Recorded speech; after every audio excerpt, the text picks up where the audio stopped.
राधे राधे। कार्तिक महत्तम 20वां अध्याय। अब राजा पृथु ने पूछा, हे देवर्षि नारद, इसके बाद युद्ध में क्या हुआ तथा वह दैत्य जलंधर किस प्रकार मारा गया? कृपया मुझे ये कथा सुनाए। नारद जी बोले, जब गिरजा वहां से अदृश्य हो गई और गंधर्वी माया भी विलीन हो गई, तब भगवान वृषभध्वज चैतन्य हो गए। उन्होंने लौकिकता व्यक्त करते हुए बड़ा क्रोध किया और विस्मता मना जलंधर से युद्ध करने लगे। जलंधर शंकर के बाणों को काटने लगा, परंतु जब काट न सका तब उन्होंने मोहित करने के लिए माया की पार्वती का निर्माण कर अपने रथ पर बांध लिया।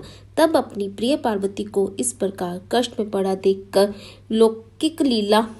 लौकिक लीला दिखाते हुए शंकर जी व्याकुल हो गए। शंकर जी ने भयंकर रौद्र रूप धारण कर लिया। उनके रौद्र रूप को देख कोई भी दैत्य उनके सामने खड़ा होने में समर्थ ना हो सका और सब भागने छिपने लगे, यहाँ तक कि शुभ निशुभ भी समर्थ ना हो सके। शिव जी ने उन शुभ निशुभ को श्राप दिया, देखकर बड़ा धिक्कारा और कहा, तुम दोनों ने मेरा बड़ा अपराध किया है। तुम युद्ध में से भागते हो, भागते को मारना पाप है, इससे मैं तुम्हें अब नहीं मारूंगा, परंतु गौरी तुमको अवश्य मारेगी। शिव जी का ऐसा कहने पर सागर पुत्र जलंधर क्रोध से अग्नि के समान प्रज्वलित हो उठा। उसने शिव जी पर घोर बाण बरसाकर धरती पर अंधकार कर दिया।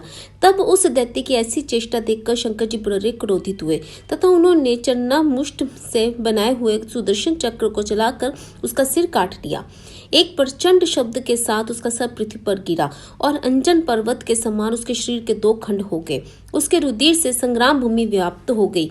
शिवाज्ञा के से उसका रक्त और मांस महागौरव में जाकर रक्त का कुंड हो गया तथा उसके शरीर का तेज निकलकर शंकर जी में वैसे ही प्रवेश कर गया जैसे वृंदा का तेज गौरी के शरीर में प्रवेश हुआ था।